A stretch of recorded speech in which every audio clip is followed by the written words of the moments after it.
Hey everyone, my name is Jonathan Aton. So I am here at Biabas Trade High School to conduct an interview. So let's go. Okay, good morning, sir. I am Jonathan Aton, and my name is Suleika Libre, sir. So we are the students of Bohol Northern Star College, taking up Bachelor of Secondary Education, major in English. So we are here to conduct interviews. The following questions. So the first question, sir, is what are the mechanisms or strategies that the school takes to create linkages and harmonious relationship with parents, guardians, and other stakeholders?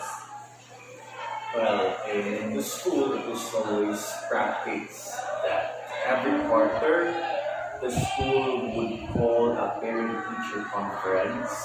That is done every quarter to update the status of their children in the school. So how are they performing in terms of their academic performance, their behavior inside the class.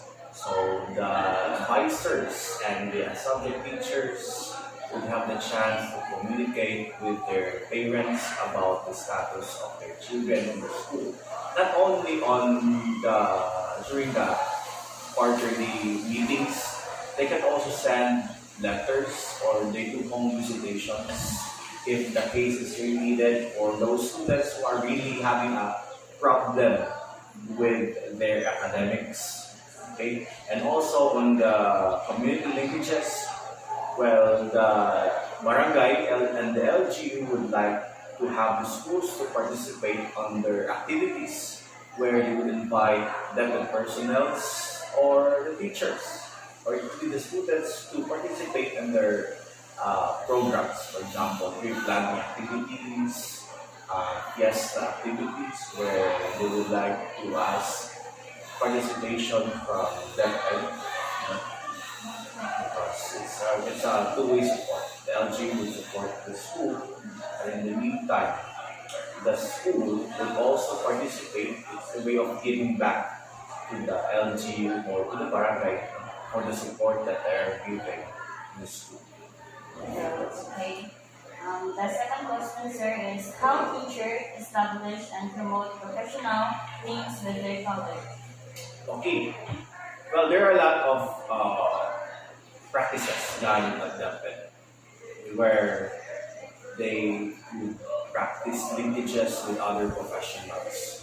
For example, in the school level, well, the school is always conducting the INSET trainings, in school service trainings for teachers. It's done twice every school year. It's the mid-year INSET and the school year end INSET. So in that sense, we practice that in a way that we deliver instructions, share common practices, how what the school is about, how the school is performing, and what are the latest trends or latest issues that needs to get addressed during the INSET training programs. And also, we have also LAC sessions, which is done by the same group of teachers handling the same subjects, for example, mathematics, English, LAC sessions.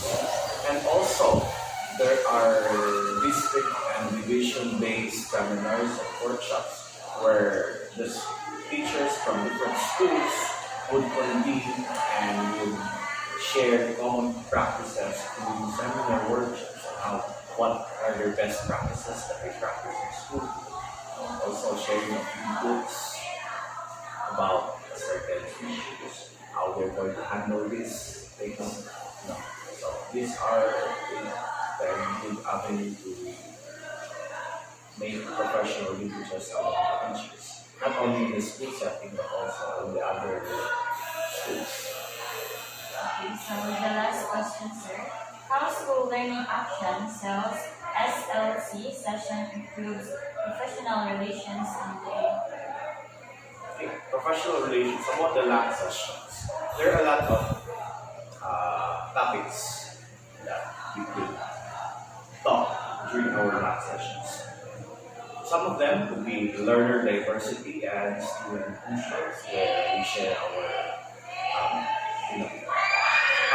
student, for example, a certain student is performing in the subject, how is this? How they perform in the also about the National Learning Recovery Program, just like what we did now, the Catch Up Fridays is part of the topics that we students on the last session. Also, designing test questions, integrative assessments, and doing of activities on the MELT-based competencies on how they're going to improve their teaching styles, share all practices, and how to teach a certain competence.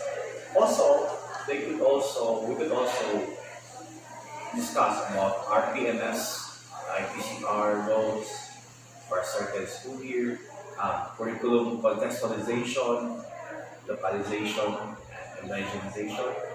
Then we also deal with how the school would link to the communities in support of the curriculum. And also there are a lot of things like workshops, no? If there is a new method or new things that they would like to learn from some experts, they would invite some resource persons to share how these skills, like for example, computer aided instruction materials. Some maybe this the last sessions or the school will invite some personnel or resource persons to give some inputs about and also about depth and orders policies. That will also be tackled during the last sessions. So that would be all our questions, sir. So thank you for your time and cooperation, sir. Thank you very much. Okay, so good luck for your next. Thank you, sir.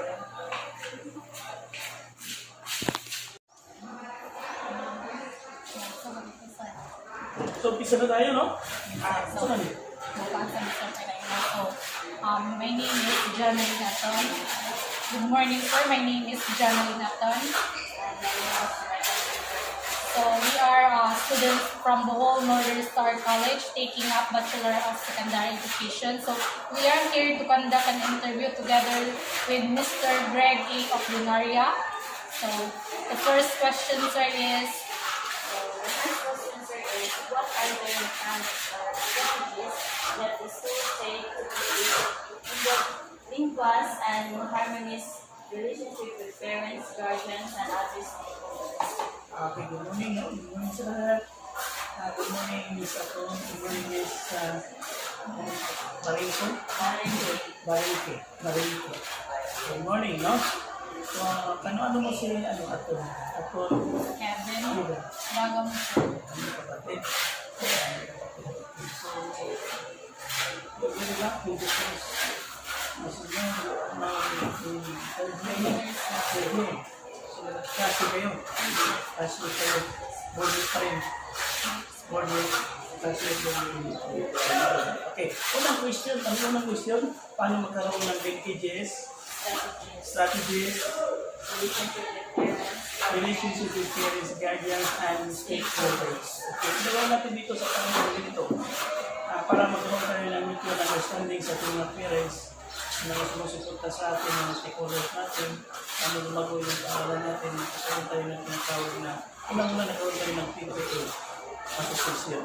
Yung PTA association, meron tayong apat na beses na meetings, no? Quarterly. So, isang taon, yung apat na beses. Dahil yan, meron magkakaroon tayo ng face-to-face conversation with our parents.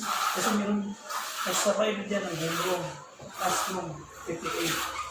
Bukod doon sa general PTA. So, ang una doon yung general PTA, tapos yung classroom PTA.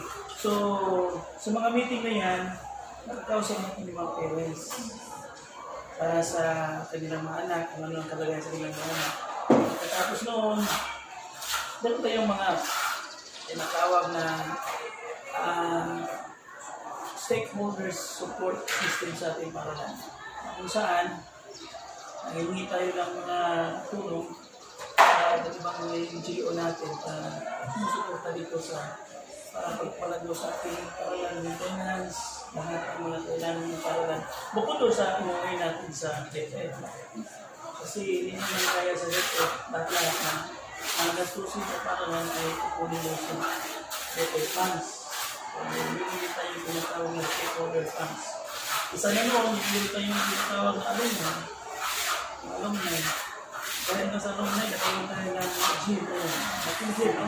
Siguro sa buong district ko, ito yung pinakamalaki. Bigyan sa buong mobile, district 1 to 1. Pagkalitan natin yung gym dyan, di ba? Medyo malaki, no? So, dahil doon, meron tayong tinatawag na mutual understanding with our parents, with our stakeholders, and of course, the community around the school. The neighboring backgrounds, dahil punta sila dito sa school. Pangalawa, meron tayong tinatawag na faculty and school governance organization. Kung saan ang kasali ko natin mga organisasyon dito sa barangay. Kagaya ng sambahan, sa Farmers Association, lahat ng mga Teachers Main Association. Mga dayog, mga tayo dito. Ano tayo ng mga activities sa kanila. Kung may kailangan sila, may pangailangan ng paralan, pag-pray ng meeting, meeting din tayo kasabay ng PTA applications. Kaya ano po yung mga pinag-iwa? Nagkaroon tayo ng understanding sa kanila. Siyempre, strong relationships sa kanila. Ano ba? So, number 2, all teachers establish and promote professional links with the police. Tungkol doon, ang natin ginagawa yung mga professional engagement services ng mga guro, kung ito ginagawa natin, meron tayong mga programa sa panalan. Yung tawag na school programs, yung tinatawag na yung tawag na orientation, appointments party. Sa appointments party, natin mga bagong kasama na guro, bagong mag-aaral din, doon napopromote natin yung ginatawag na introductory to our students to one another. Dahil yan, nakausap natin yung mga teachers, lahat, mga problema. Tapos, meron tayong mga iba't ibang mga program sa school na yung principal, nanawagan, napasukulan, dapat sumisali. May mga sayawan, mga role-playing, gano'n, kasama tayo. Kasi isang paralan, isang faculty tayo. Isang faculty. Pagkatapos, meron tayo yung tinatawag na outside games, no? Mga paligsahan doon sa tinatawag na academic games, sinunod athletic games. Hindi na yung tinatawag na technical games yung Olympics. Masali tayo kung saan abot tayo ng ibang lugar, iba't pang district. Nagkaroon tayo ng mga bagong mga kaibigan, mga bagong pinamana na teachers. Karoon din,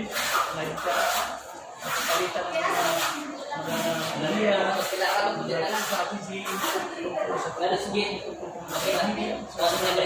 nagkaroon tayo nagtatawag na virtual linkages, professional research.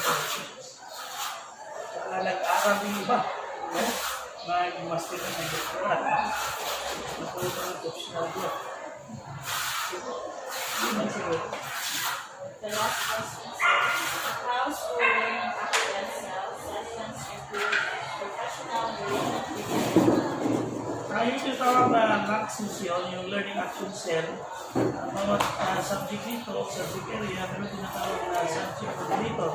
Ang subject coordinator natin, yun ang responsible na nagpapatawag ng Learning Action Cell sa mga kasamahan doon, sa mga membro sa curriculum area. Bawa sa akin, kaya ako, lahat ng mga pili, ako yung coordinator, nagpapatawag ko buwan-buwan kasi yung mandated yun. Dapat buwan-buwan nila yung learning action set para masumpayan, mabigyan ng solusyon kung mga problema, kung mga natitiban sa pagtuturo, kung mga problema doon sa mga kaya, ano nang gawin, lalo-lalo na yung mga rest, yung mga sabon na mga dapat, yung papunta na sa dropping area, dropping roster, sa mga estudyante. Kung nagkaroon tayo ng gano'n, sa pinag-usapan kung mga solusyon, Tapos pangalawa, yung problema din ng teachers, paano natin integrate yung iba ang curriculum sa ating area, sa daily area. Pangatlo, meron tayong tinatawag na demonstration na strategy kung saan isa sa amin yung kasama namin mag-act as demonstrator to give us new strategy game. Basically, for example, marami po kami na ang tinatawag na project-based approach. Nilagay ko sa isang teacher, siya mag-research kung paano namin gagawin yun. Kasi mga sa PA, kailangan yung tinatawag na practical. Kung saan, nakasentro namin yung tinatawag na project-based approach. Paano namin i-deliver sa mga para magkaroon sila ng idea at mabigyan ng tinatawag na lifetime lifetime learning period sa kanilang buhay. Kasi pag mabigyan mo yung bata ng tinatawag ng kondisyon, bigyan mo sila ng pagkaroon na mag-explore sa kanyang skills, paggamit niya sa kanyang araw-araw na buhay. Sa akin dito, motive. Kung mabigyan ko sila ng basic condition dito, kasi tinatawag ng basic kasi ang pinaka-pick nito ay nasa industrial na. Sa akin dito, mabigyan sila kung paano natin gagawin yung automotive. Bigay lahat. Tapos doon, yun ang pasok ko sa project-based approach. Ang dami pa mga strategy na ginagawa namin dito. At bawat section namin dito, binibigyan namin dito. Pag-iisang strategy kung paano niya bibigyan sa amin. So, malaking tulong yung tinatawag na learning actions yun sa amin. Kasi ito, aling na-solution na ang lahat ng mga pagkakas. Thank you, and kanina po ba? Sir, thank you for the cooperation and for your time. Okay, ano po lang, kaligayahan magbigay ng alimon kasi natin naman, gano'n din tayo. Gano'n rin tayo sa mga teachers natin para kung saan ay pabigyan tayo ng ating nilalakulan kung gaya sila tao yung research. Kailangan na yan, kaya karecho lang yun kasi yun, isa yun sa mga doon, curriculum sa inyong kurso. Thank you, sir. So, thank you, Mabait naman sir. kayo, saka talaga ito, happily students. Really, happy lucky, happy good lucky, happy peace. Good morning, Ma'am Josephine Gilboy. We are from Bohol Northern Star College and third year education students. So we are here to conduct an interview with you. So the first question, ma'am, what are the mechanisms or strategies that the school takes to create linkages and harmonious relationships with parents, guardian, and other stakeholders? So, one of the mechanisms are teachers and parents together with students work together and we create a strong support system that could benefit students as we progress. And overall, building bridges between teachers and parents and foster positive relationship and enhance the education experiences for everyone. So, number 2 question, ma'am. How teachers establish and promote professional links with their colleagues? To promote professional links with my teachers is to provide feedbacks and help my teachers to develop their professional development by encouraging them to pursue their post-studies like the master's degree and to finish the doctoral degree, to uphold also the values of the professions to ensure that we remain respected and valuable. So the last question, ma'am, how school learning action cell session improve professional relationship and development? Block sessions are very important. Block session could help also the teachers to improve the professional relationship because during the block session, we can, or the teachers can hear their problems and problems also to relate it to their work, and in that conference we can help one another to solve the problem issues based on their personal problems and the problems also related to their work. Thank you, ma'am, for your time. Okay, thank you very much also for coming.